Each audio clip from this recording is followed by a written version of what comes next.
What's good, everybody? Welcome back to another video. Today we got the Philadelphia 76ers. This team has had a very interesting offseason with one of their star players, Ben Simmons. He has been refusing to be part of the team. They've been trying to trade him. They can't get the value that they want back for him. Simmons doesn't want any part of the team. He's made that very clear. But today, before this video started getting filmed, I actually delayed it throughout the day because of the news coming out.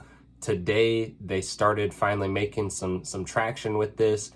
Simmons' agent was able to get in touch with the front office. The front office was able to work some things out, it sounds like, with the agent of Ben Simmons. And Ben Simmons has touched down in Philadelphia. He has left California, left his home in California, and finally come to Philadelphia. He has touched down there, and he has taken his COVID test that is required by the league. So as far as we can tell, it looks like Ben Simmons will be back in Philadelphia. This could just be so he can be on the court and up his trade value a little bit. Or this could just be because him and his agent realized, hey, we're losing a lot of money because the Sixers don't have to pay him if he's not playing his games and doing his practices and everything. So Simmons may have just been making a financial decision here. But either way, looks like Ben Simmons will be part of this Philadelphia 76ers team at least for the next couple months. So that's gonna be huge for them. Simmons, even though he does have a very lackluster jump shot, shooting ability, shooting confidence, all of that is just like below floor level. But his playmaking and his defense really help out this team, and it's something that they really need. Simmons being a 6'10", 6'11" point forward player. Like I said, very talented defender, one of the best in the league, and also a very good passer, very good playmaker, very good creator for other people.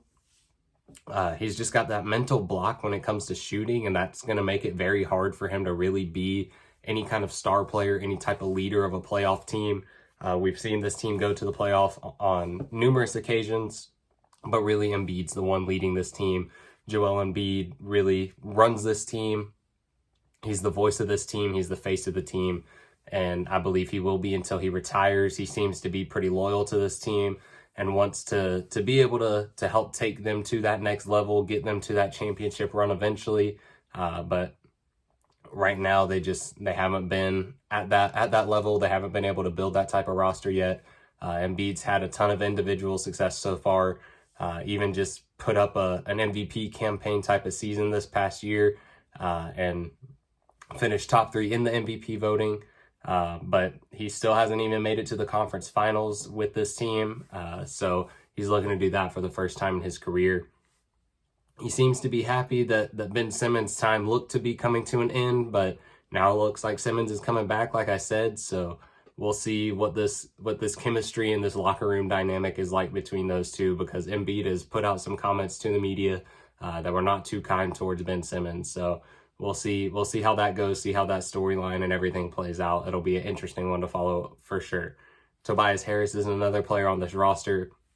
He's a great player, very good perimeter shooter, very good perimeter defender, but he's not elite at anything, and I believe he is severely overpaid. He's the highest paid player on this roster, and this is a roster, like I said, with Joel Embiid, who was a top 3 MVP vote getter last year, and Ben Simmons, who is an elite defender, not just a very good one, an elite defender and an elite playmaker.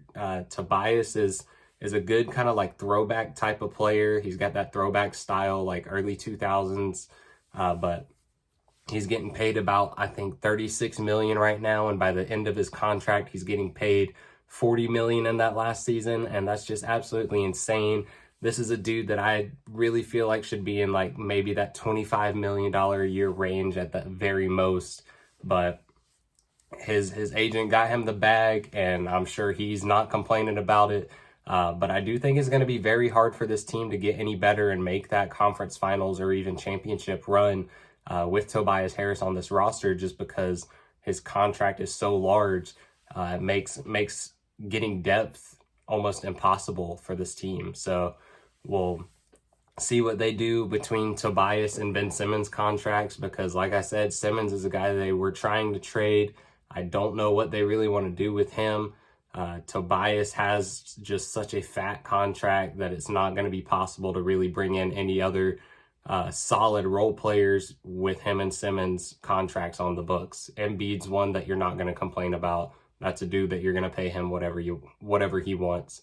So those other two guys are the ones that you really want to keep an eye on their contracts and see what's going to happen as far as that goes. Danny Green's another player on this roster. He's not the player he once was, the Danny Green that we knew when he was in San Antonio, but he's still a solid scoring option when he's able to actually hit his shots. He's that 3-and-D type of guy. He is not the greatest defender anymore just because older age, regression, all of that hits, and you just can't be the player you were in your prime, obviously. But when he is able to get his shot going, he is a very good contributor. So this team really needs him to get that shot going so they can have that perimeter threat outside of Embiid being able to step out to the arc and Tobias being able to step out to the arc, because even though they can do it, they're not the most reliable shooters from out there. They can knock down a decent clip. I believe both of them have been shooting around like 35% or so from out there. So you really want that sharp shooter. And that brings me to Seth Curry, who is that sharp shooter. Danny Green, we'd love to see him be able to do that. As far as Sixers fans and maybe anyone who is a fan of Danny Green himself, we'd like to see him be able to get there, but Seth Curry is that guy as far as three-point shooters go. He is an elite three-point shooter. He shot 45% from deep in each of the past 3 seasons and shooting about a 42% clip for his career. He is an absolute sniper from deep. So this team's really going to value him and his shooting because he's by far the best shooter on this roster, and they really need that floor spacing. Matisse Thybulle is also another player on this roster. He's a very good defender, but another lackluster scoring option. So he's basically kind of like a miniature Ben Simmons. He's not able to knock down his shots very well. But the good thing about him is he'll at least shoot them. He's not passing up the shots. He'll shoot them. He's just not going to knock them down a lot of times. So he at least has that confidence to shoot the ball and see where it goes, see what happens, rather than Ben Simmons having this mental block that I mentioned. But like I said, Tybulle's a very good defender. But he did regress last season. Like I said, he was already not the greatest scoring option. And not the greatest shooter. He was decent from 3-point range, but he regressed last season from his rookie season. And that's just not something you want to see from a rookie to sophomore season. So I guess you can call it a sophomore slump, but we'll have to see if he can pick it back up in this, I guess you could say, junior year now. Andre Drummond's a solid rebounder that they brought into this roster. Solid big man if you're just really looking for a rebounder, but doesn't provide any floor spacing. He can't really play outside the post on defense or offense. So kind of concerning that they brought him into this roster with a guy like Tybule and a guy like Ben Simmons who can't really space the floor, and a guy like Embiid who's really doing most of his work in the post. Although, like I said, he is able to step out and knock down shots. But Andre Drummond, he can't do anything out there. I would imagine him and Embiid won't be on the floor very much at the same time, if at all. But it'll be interesting to see what kind of role he plays with this team.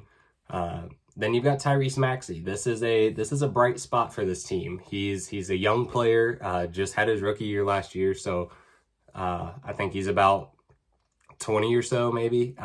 So you've got this young guy. He's a very quick player. He's a good finisher at the rim. Another guy that just kind of struggles with his jump shot, but he was just a rookie last year, so he's easily got time to grow and develop that. But like I said, he was a great finisher at the rim, and that was a really good thing to see from him, seeing that confidence to just take it to the rack against this NBA talent so quickly. And then another young, not so young, but another guard that this team has is Milton. He's about 26 now, so relatively young, but not as young as like a Maxey and these younger guys that are coming into the league. But Milton's about 26. He projects to take the backup point guard duties. Unless Simmons comes back, then I guess Tyrese Maxey would be the direct backup point guard. Don't know how that situation is going to work out, but Milton currently projects to be the backup point guard behind Maxey. And he's a guy that has shown some electric scoring abilities. He can really turn it on, flip of a switch type guy, and he can knock down some huge shots. So we'll see what Shake can do, see if they let him just kind of play his game and maybe be more of like that six-man type player that he can be. I think it would be really cool to just see him handed the keys to that six-man role and see what he can do. See if maybe he can cook like that Lou Will off the bench, you know. But that'll be one player that I'm really following along with the Sixers team. As a Celtics fan, I'm not a huge fan of the Sixers, but Shake Milton is a player that definitely interests me and is kind of fun to watch, especially when he can get the scoring going. Paul Reed's another player on this team. He had some outstanding numbers in the G League last year. Had some solid games in the Summer League this past season. And he looks to bring that to the NBA as the Sixers look for another scoring option off that bench. Like I said, you'll have Shake Milton, Tyrese Maxey might get bumped down there if Simmons is playing. Don't know how they'll run that lineup. That'll be interesting to see. But Paul Reed is a guy that they look forward to coming into this team and hopefully being able to produce at a decent level, at least off the bench. Then you've got rookie Charles Bassey. He's coming in and he's looking to make some noise after having an outstanding season last year at Western Kentucky and a very solid career overall there. So we'll see what he can do, see if he can kind of take that direct backup center role from Drummond early on, and see what he does. And then my season predictions for this team, I made them before Simmons, like before all the Simmons news came out. So I've been assuming this whole time that the team was going to be without Simmons. Now I'm going to kind of factor Simmons into the situation and say that this team can be a 3 seed, but that's not my prediction. They can be a 3 seed, but I'm still going to put them at about, I think safely a 4 to 5 seed with Simmons.